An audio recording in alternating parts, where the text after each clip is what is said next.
Huwag agad magalit kung makulit ang anak mo. Huwag agad magalit sa ingay, sa kalat, at sa paulit-ulit na pagtawag ng pangalan mo.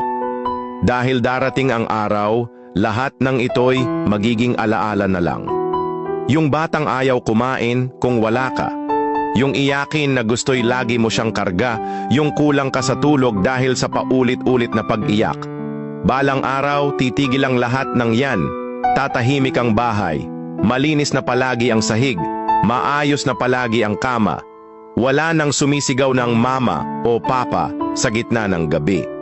Darating ang araw, matututo na silang tumayo sa sarili nilang paa. Magkakaedad na sila.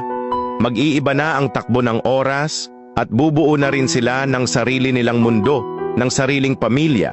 Ikaw, maiiwang mag-isa sa bahay na minsan ay puno ng ligalig, ngunit ngayon ay tahimik na.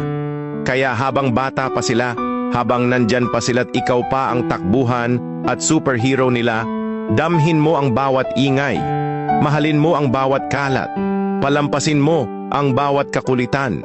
Dahil ang mga ingay at gulo na dinadanas mo ngayon sa kanila, yun din pala ang magpapaalala sa'yo kung gaano kanila kamahal pagdating ng panahon.